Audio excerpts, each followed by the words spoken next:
자, 오늘도 우리 웨스트민스터 신앙 고백서 지난주에 이어서 우리 7장의 이제 마지막 6항 나머지 마무리 부분을 같이 한번 우리 이제 살펴보겠습니다. 오늘로서 이제 7장이 이제 끝나게 되고 다음 주에 이제 8장이 이제 시작이 될 겁니다. 다음 주서부터는 이제 8장의 내용이 뭐냐면 중보자 대신 그리스도에 관하여라고 하는 그런 내용입니다. 예수 그리스도, 우리의 중보자 대신 그리스도 예수님에 대한 이야기가 나오는데, 사실 사도신경에서도 사도신경의 그 내용을 가만히 보시게 되면 그 사도신경의 신앙 고백의 가장 많은 내용은 예수님에 대한 이야기예요. 동정녀 마리아에게서 태어나신 것에서부터 부활하시고 승천하신 그 예수님의 신앙 고백의 내용이 사도신경의 내용 중에 제일 많은 분량을 차지해요. 물론 그것은 사도신경이 만들어졌을 328년, 이 300년대라고 하는 것이 이단들이 굉장히 극심하면서 이단들이 하나씩 정리가 되어지는, 그래서 교회가 300년대 들어서면서 사실 로마가 국교가 되면서 기독교가 이제 로마 세계의 국교가 됐으니까 그런 측면도 있으면서 신학적으로도 이 300년대, 지금 우리가 2024년을 사는데 그 300년대는 기독교 신앙에 있어서 아주 굉장히 중요한 그 100년의 시간입니다. 그래서 핍박받았던 한 250년 동안의 그 로마의 박해로부터 이제 벗어나기도 했죠.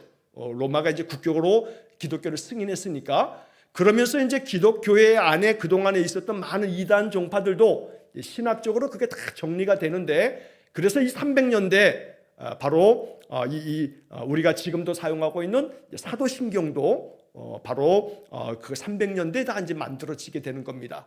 자, 그런데 이제 그 300년대에 만들어졌던 사도신경의 신앙 고백이 바로 오늘 우리가 이제 지금 보고 있는 1600년대에 와가지고 웨스트민스터 신앙 고백서로 더 확장되고 더 완성되어졌다 해도 과언은 아닙니다. 사실 이제 초기 이 초대교회라고 한다면 사도행전에 나오는 예루살렘 교회만 초대교회가 아니고 교회사적으로는 AD 500년까지 이 500년 동안의 그 기간들을 보통 교회사에서는 초대교회라고 부릅니다.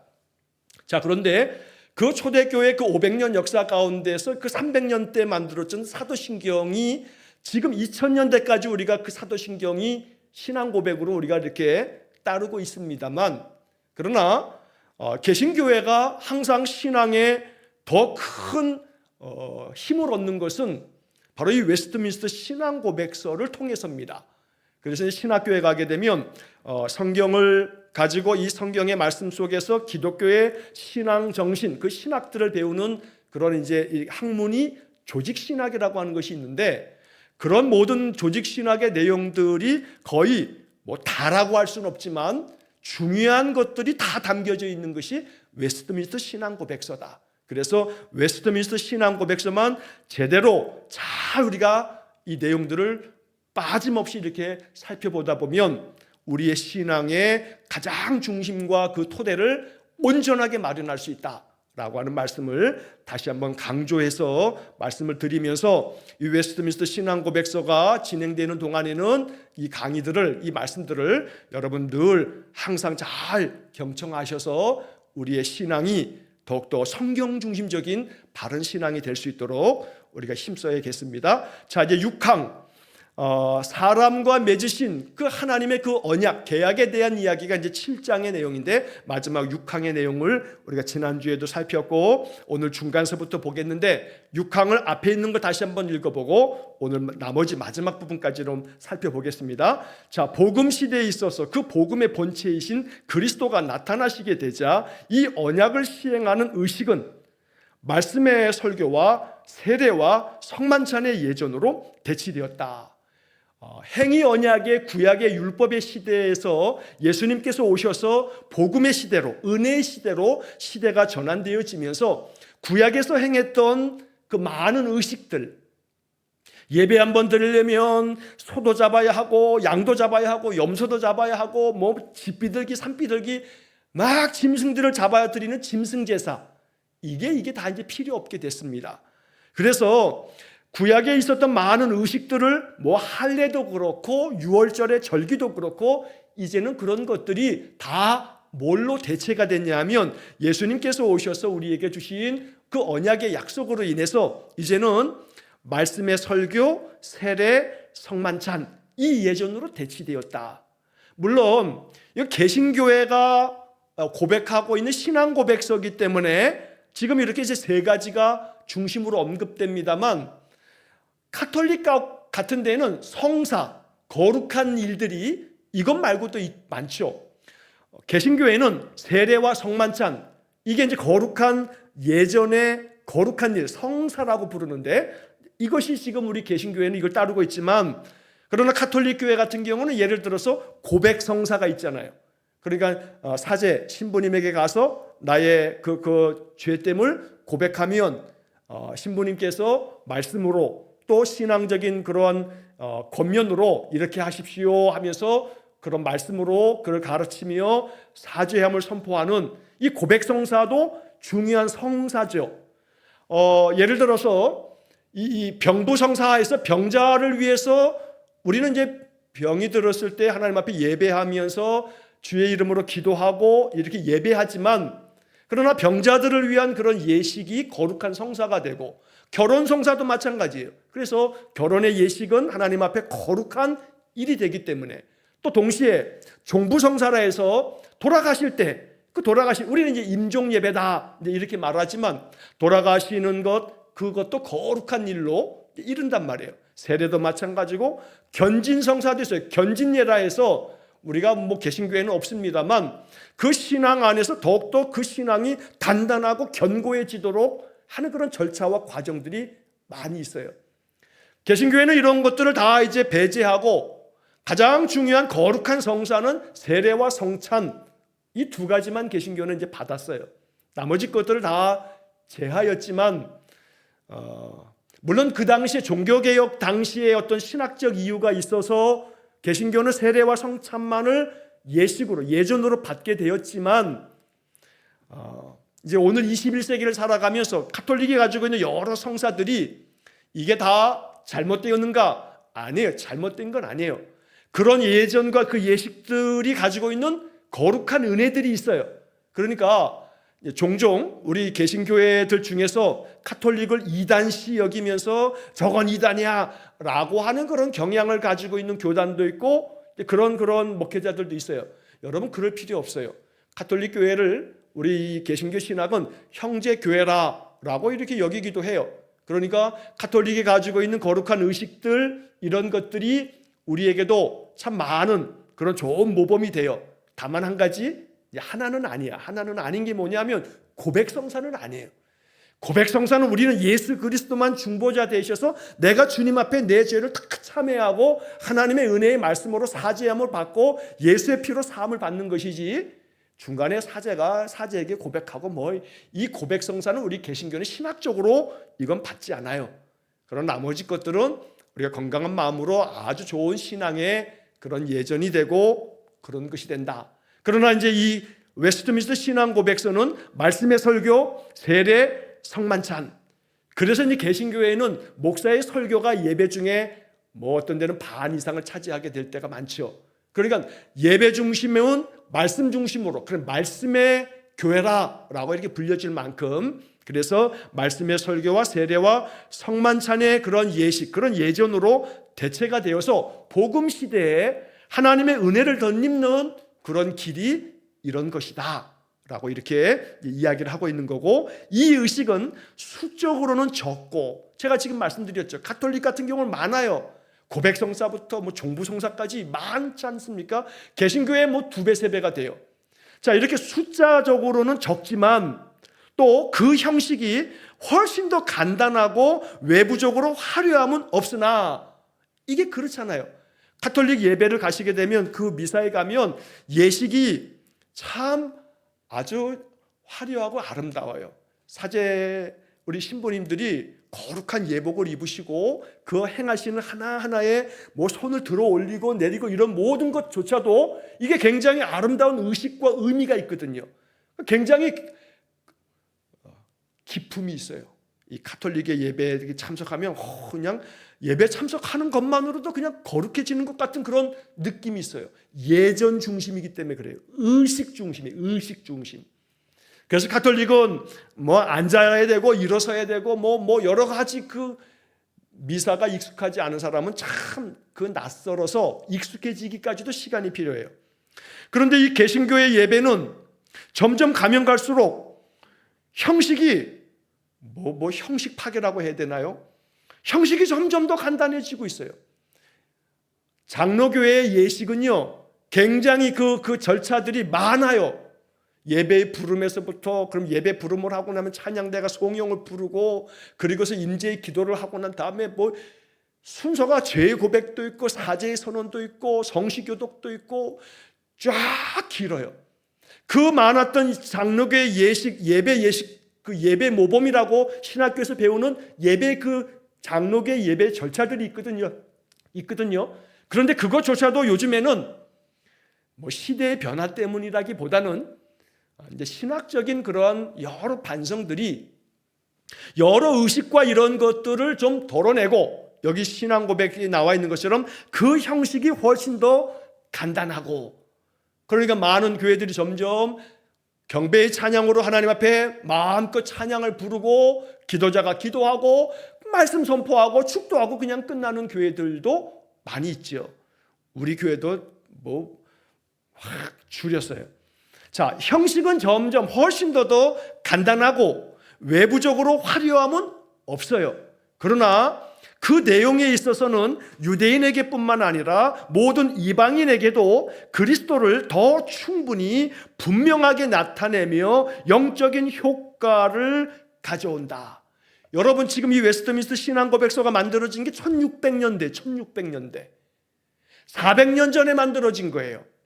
근데 400년 전에 만들어진 이 이야기를 가만히 보면 내용에 있어서는 그 형식은 더 간단해지고 외부적으로 화려함은 없지만, 그러나 그 내용에 있어서는 그리스도를 더 충분하고 분명하게 나타내면서 영적인 효과를 가져온다라고 이렇게 얘기하고 있거든요.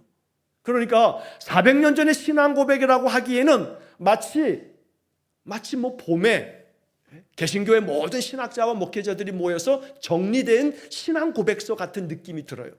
제 마음에 그래요. 이게 굉장히 뭐 현대적이라는 표현이 좀 뭐 썩 맞지는 않지만 이 표현 자체만으로도 형식에 있어서는 더 간단하고 외부적으로는 화려함도 없지만 내용에 있어서는 그리스도를 더 충분히 분명하게 나타낼 뿐만 아니라 영적인 효과를 가져오는 그런 은혜가 이 속에 있다라고 하는 거예요. 그러니까 이 말은 겉으로 행해지는 여러 가지 예전적인 의식들, 여러 긴 많은 절차가 중요함이 아니고 그 안에 성령의 충만한 기름 부으심의 은혜가 있느냐, 이게 중요한 거죠. 인간이 예배의 모범으로 만들어놨던 예배의 그 순서와 절차들이 가져다주는 은혜가 분명히 있어요. 그러나 그런 것보다 더 중요함은 그리스도의 영이 사모하는 마음으로 하나님 앞에 선 믿음의 사람들에게 그리스도를 더 충분하게 분명하게 나타내 주는 그런 예배가 되어지는 것은 예배자의 마음속에 얼마나 간절한 마음으로 그 예배를 통해서 하나님의 은혜를 얻고자 하는 그 간절함이 있느냐, 이게 중요하거든요. 그래서 여기 지금 이 문장 속에 저는 이 마지막 표현이 참 좋아요. 이게 우리가 마음속에 잘 기억해야 됩니다. 영적인 효과를 가져온다, 이 표현 말이에요. 영적인 효과를 가져온다.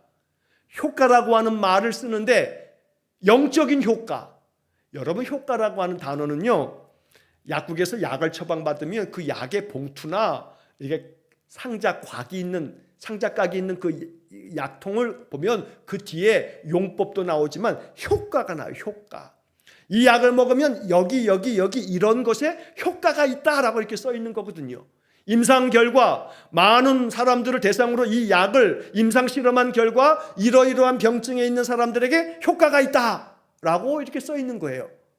자, 그런데 이 웨스트민스터 신앙 고백서가 우리에게 알려주는 것은 복음 시대에 그리스도가 복음의 본체가 되시는데 이 그리스도를 향한 우리의 이 말씀의 설교, 세례, 성만찬 이런 것들은 수적으로는 가톨릭 교회보다는 작지만 형식도 굉장히 간단하지만 여기에 영적인 효과가 있다라고 이렇게 고백하고 있어요.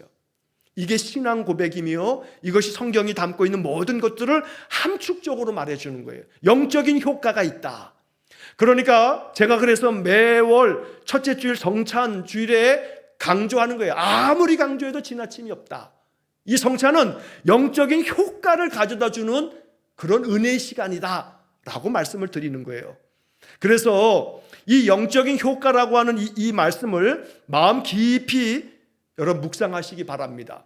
그러니까 말씀의 설교는 단순히 제가 지난주에도 말씀드렸듯이 목사가 강단에서 하는 설교만이 말씀의 설교가 아니에요. 말씀의 설교는 성령께서 우리에게 말씀하세요. 성경을 읽다 보면 성경이 내 마음속에 막 너무나 마음 가운데 와닿는 말씀들이 있어요. 성령께서 내게 지금 말씀하고 계시는 거예요.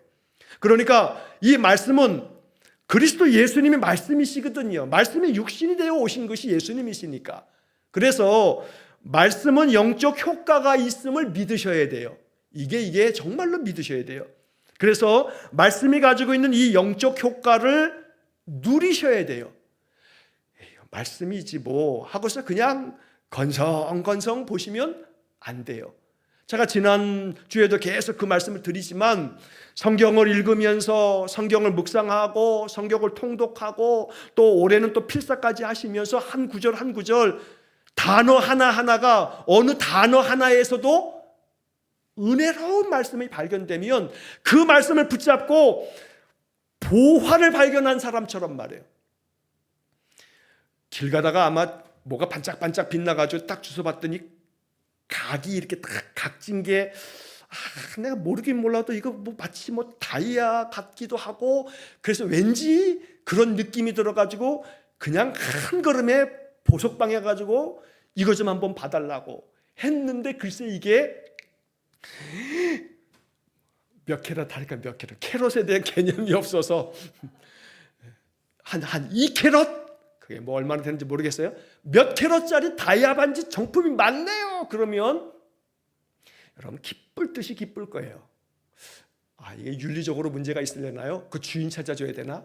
자, 어쨌든 간에 비유는 비유니까 뭔가 보화를 발견한 그 사람의 마음이 뛸 듯이 기쁜 것처럼 성경의 말씀을 읽으면서 한 단어가 한 구절이 어느 한 문장들이 내 마음속에 너무너무 마음 가운데 와닿는 말씀이 되면 이 말씀은 내 안에 영적인 효과를 가져온다라고 하는 웨스트민스터 신앙고백서의 요 구절만이라도 마음속에 새겨두시라고요. 성경의 말씀은 성령 안에서 영적인 효과를 가져와요. 그러니까 그 영적인 효과는 나의 마음을 완전히 바꿔놔요. 마음이 상쾌해진다고요. 내 마음이 여러 환경적인 요인에 의해서 또 매일같이 내가 부딪히는 이 삶의 현실 때문에 마음은 자꾸 구겨져요. 이 마음이 자꾸 때 같아. 마음이 정말 소란해져요. 얼마나 내 마음이 막 그냥 마치 미꾸라지가 그냥 밑에 한번 확 헤집으면 그 밑에 그냥 그 흙덩이들이 확 그래서 개울이 그냥 시커매지는 것처럼 내 마음이 그래져요.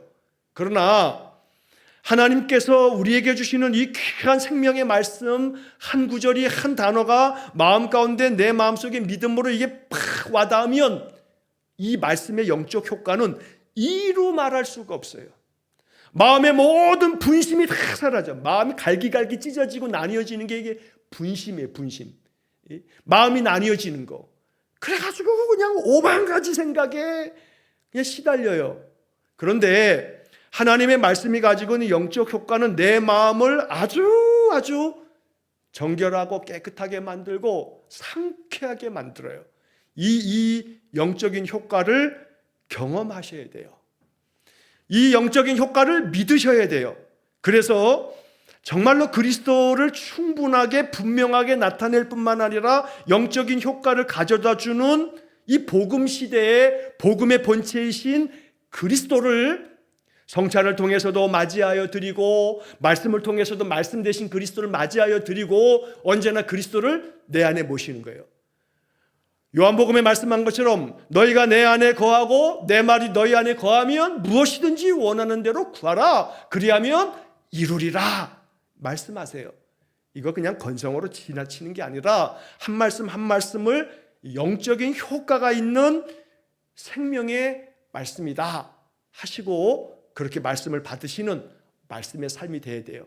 그런 말씀이 삶이 되면 말씀이 우리를 변화시켜요. 우리의 삶 속에 놀라운 하나님의 은혜가 있어요. 이 말씀의 능력을 믿는 사람이 되어져야 돼요.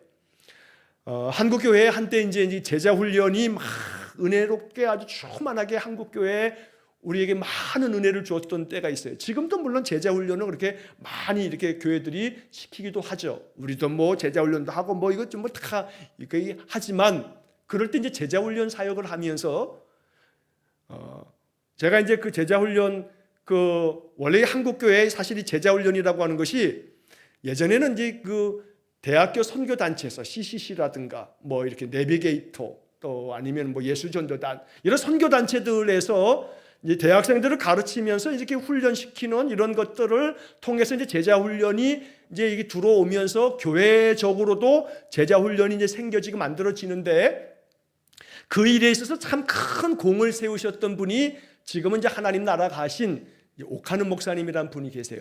합동축교회 저 지금 서초동에 큰 교회를 이룬 지금 오정현 목사님이 목회하지만 그 전임 대신 이 옥하는 목사님이 제자 훈련을 한국교회에 굉장히 교회적인 그런 이 훈련의 방법으로 접목을 시켰거든요. 굉장히 한국교회 제자 훈련에 큰 그런 발자취를 남기셨어요.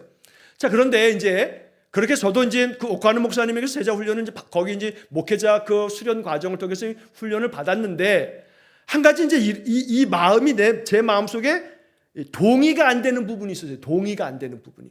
어떤 부분이냐면 다 좋은데 당신이 제자 훈련을 강조하기 위한 어법이긴 하겠지만 설교로 안 되더라. 설교로 삶이 안 바뀌더라. 그래서 하나님 말씀을 가지고 계속해서 만나고 말씀으로 나누고 그 말씀을 삶 속에서 살아가도록 계속 그렇게 하는 제자 훈련을 했더니 이게 되더라 하는 말씀을 하시는데 이게 반은 받아들여지고 반은 마음에 제가 석연치가 않아요. 물론 그 말씀의 뜻은 충분히 동의가 돼요. 예수님도 설교만 하신 사역을 하신 게 아니거든요. 예수님의 설교 사역으로 5천 명이 먹고도 엄청난 그런 기적들을 경험하면서 수많은 무리들이 따라다닐 때마다 주님은 말씀 사역을 하셨어요. 그러나 주님께서 말씀 사역에 온 힘을 기울인 게 아니라 제자 사역에 온 힘을 기울였다는 것만은 분명히 성경적인 사실이에요. 그러나 그렇다고 해서 말씀 사역에 힘이 없다라고 말하면 말씀 대신 그리스도가 축소가 되죠. 이거 신학적으로 이게 문제가 될 소지가 충분히 있는 거예요. 그러니까 제자 훈련은 그만큼 많은 시간 매주마다 만나서 오래 2-3시간씩 말씀 나누고 삶을 나누고 그러면서 거기에 많은 숙제를 하면서 큐티도 해야 되고 설교 노트도 해야 되고 암송 구절도 암송하고 그렇게 강하게 훈련을 시키니까 더 많은 삶의 변화가 있는 거죠. 물론 당연히 그러죠. 그러나 상대적으로 그렇지 못하여 주일날마다 와서 예배 시간에 목사의 설교 듣는 것으로서는 안 된다 하고 단정 짓는 것도 이것도 문제죠. 말씀 대신 그리스도가 성도들의 마음속에 들려져 성령께서 역사하시면 1시간 아니라 30분, 10분을 듣더라도 성령이 역사함 속에 그 말씀이 생명이 있는 그리스도의 말씀이라면 사람들의 심령에 놀라운 여기 지금 영적인 효과가 있어야 그 말씀이 진리요 생명이지요. 그러니까 우리가 이 예배 생활을 정말 더 힘쓰고 귀하게 여길 뿐만 아니라 예배 중에 함께 나누는 말씀 속에서도 말씀의 영적인 효과가 있다는 믿음을 가지시면서 이것을 마음 깊이 받으셔야 돼요. 그래서 말씀의 영적 효과, 또 우리가 세례를 한번 받지만 성령 세례는 끊임없이 성령의 충만함을 받고자 하는 그런 간절한 갈망, 또 동시에 한 달에 한 번이지만 성찬을 통한 하나님의 그리스도 예수님의 임재하심을 고대하는 간절한 마음속에 영적인 효과를 가져온다라고 하는 이 웨스트민스터 신앙 고백서를 여러분 정말로 깊이 마음속에 받으시기를 축복합니다. 그래서 그 영적인 효과를 경험하시면 이 영적인 효과를 나누셔야 돼요. 여기까지가 영적인 효과예요.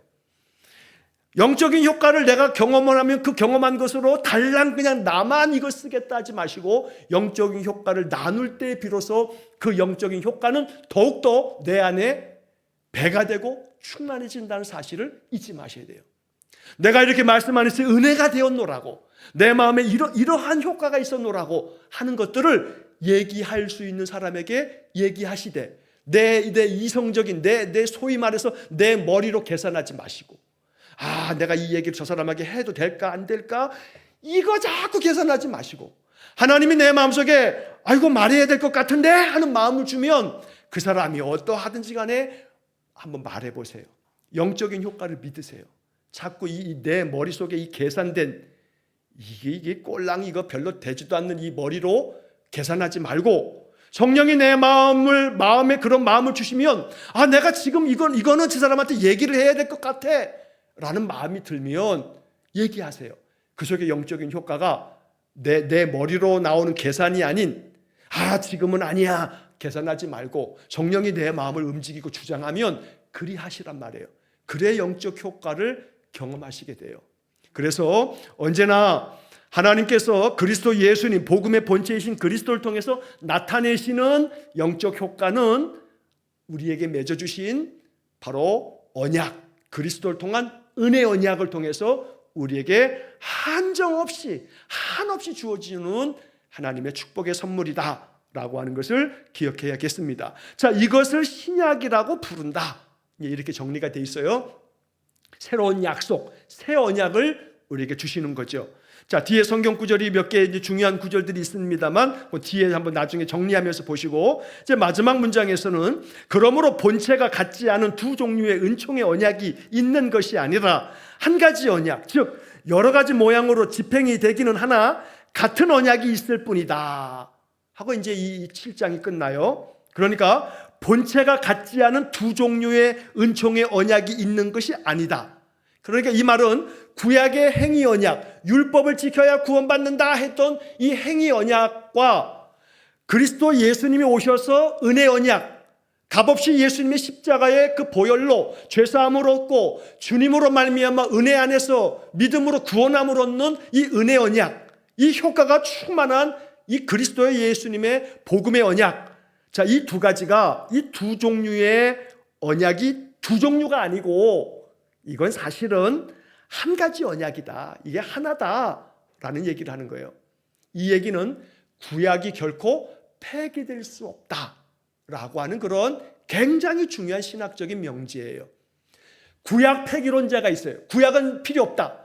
구약은 이제 신약의 시대가 되어 복음의 시대, 은혜 시대가 됐기 때문에 이제 구약은 필요치 않다.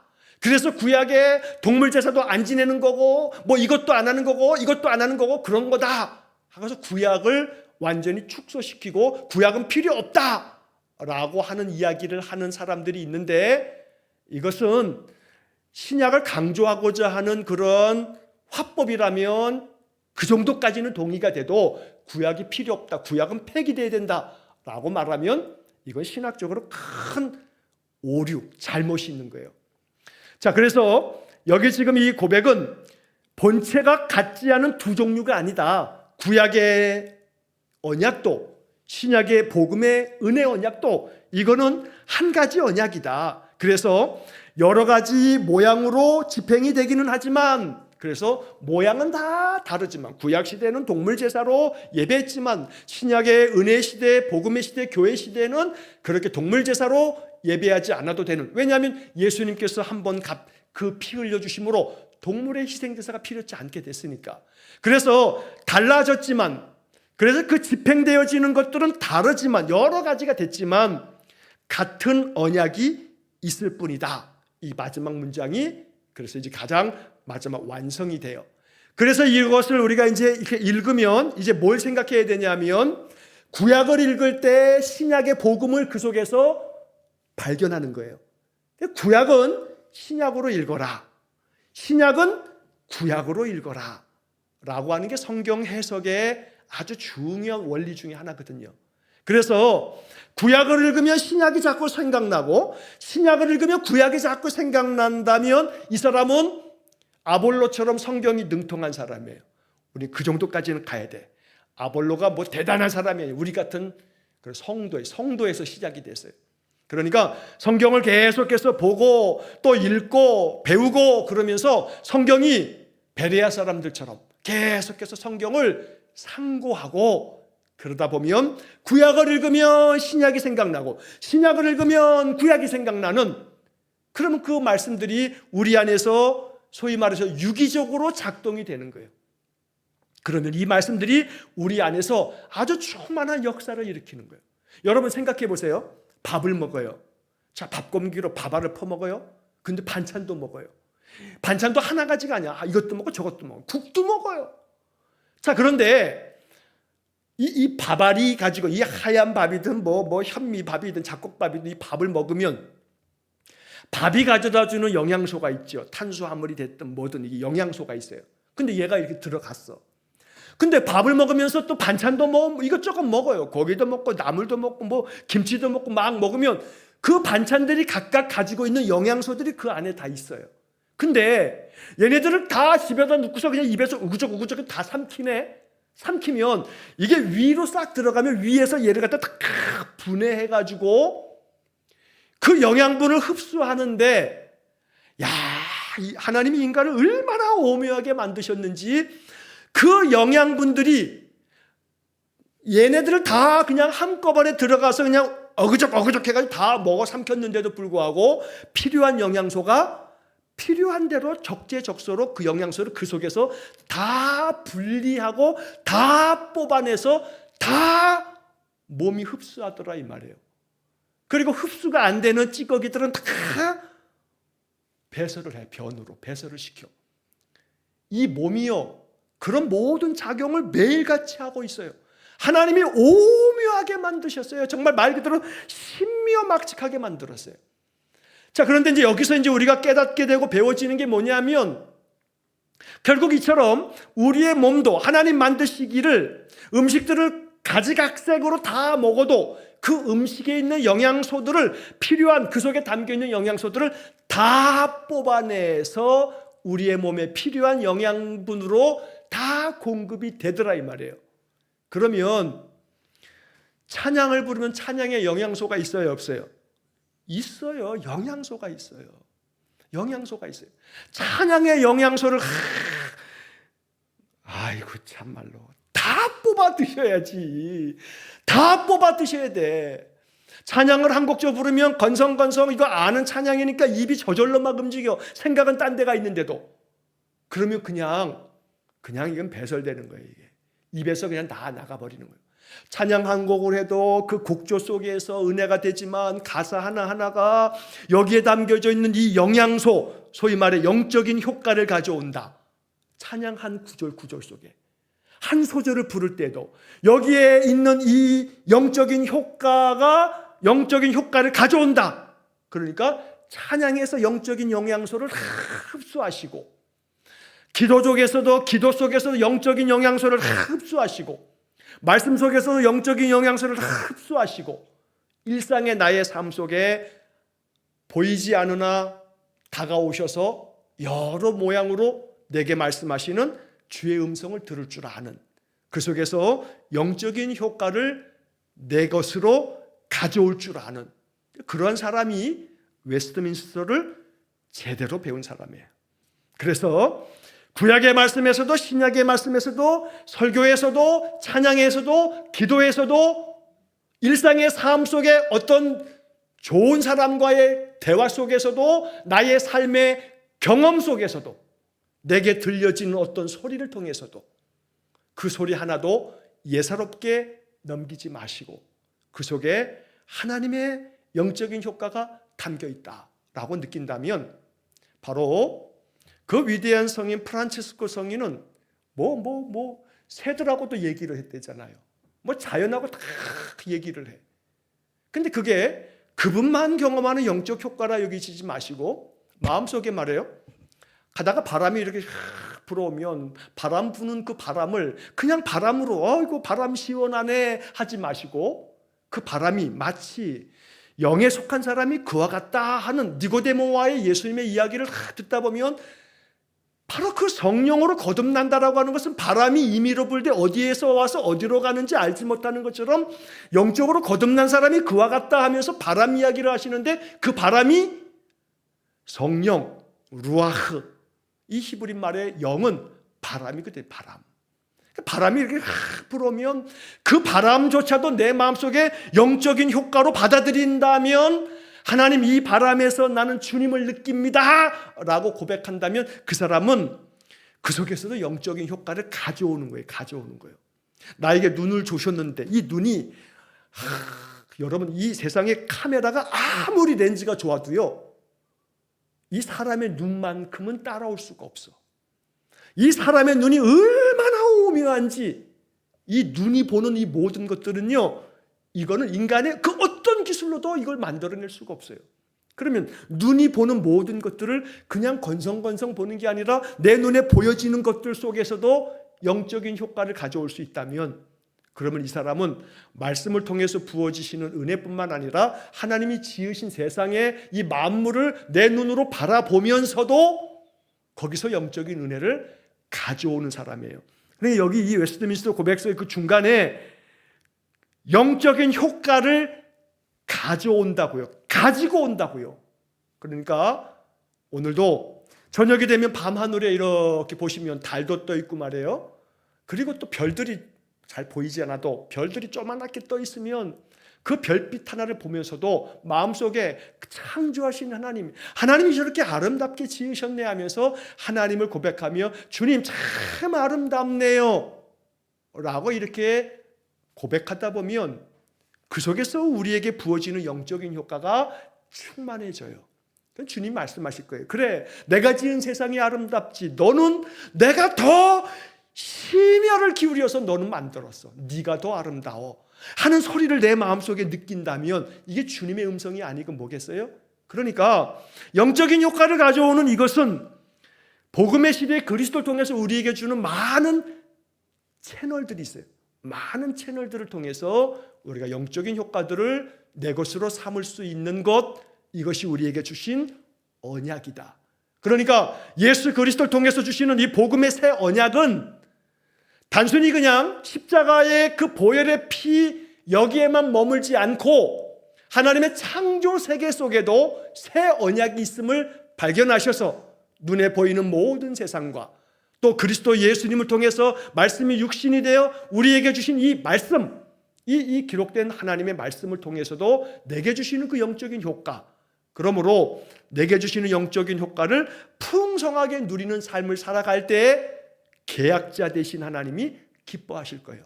내가 너에게 언약을 주었는데 너는 언약을 충분히 네 것으로 삼고 있구나.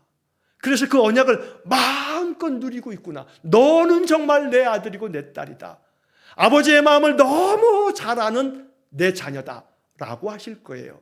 그러므로 우리가 하나님께서 주시는 이 영적인 효과를 마음껏 누리시기를 주의 이름으로 간절히 축원합니다. 자, 성경 구절들이 여러 가지들이 쭉 살펴볼 것이 있는데 다음 주에 이제 8장을 하시면서 시작할 때 제가 한번 앞에 것들을 좀 복습을 하니까 다음 주에 성경 구절들 몇 개를 좀 살펴보면서 오늘 이 7장의 6항의 내용을 한 번만 더 복습을 간단하게 하고 8장으로 넘어가도록 하겠습니다. 오늘 다른 것들은 몰라도 영적인 효과를 가져온다 라고 하는 이 말씀을 마음 깊이 받으셔서 언제나 주님께서 주시는 이 은혜의 복음이 우리의 삶에 큰 축복이 되기를 주의 이름으로 간절히 축원합니다. 기도하겠습니다. 하나님, 날마다 주의 말씀 안에 거하여 그 말씀이 가져다주는 영적 효과가 우리의 삶 속에 더욱 충만해지기를 원합니다. 구약의 말씀을 통해서 구약시대에 주셨던 하나님의 은혜가 또한 신약에 그리스도 예수님 오셔서 주시는 그 은혜와 합하여 우리의 삶을 더욱더 복되게 하며 풍성케 하며 하나님 주시는 그 은혜로 말미암아 우리의 삶이 마음껏 주님 주시는 놀라운 축복을 더 풍성하게 누리게 될 줄 믿습니다. 우리 성도들로 하여금 웨스트민스터 신앙고백서의 이 말씀들을 마음 깊이 되새기면서 이것이 우리의 영을 더욱더 충만케 하는 은혜가 되게 해 주옵소서. 이 밤에도 평강 주시고 또 쉼을 주시고 내일도 또 새 아침을 맞이하면서 한날을 주님께서 주시는 은혜로 살아가는 귀한 우리 성도들 되게 해 주옵소서. 예수님 이름으로 기도하옵나이다. 아멘. 우리 구주 예수 그리스도의 은혜와 하나님 아버지의 크신 사랑과 성령의 교통하심이 날마다 하나님 주시는 영적인 효과를 내 삶에 가져와 풍성히 누리고 나누기를 간절히 소원하며 기도하는 머리 숙인 귀한 성도들 위해 영원토록 함께 하시길 축원하옵나이다. 아멘.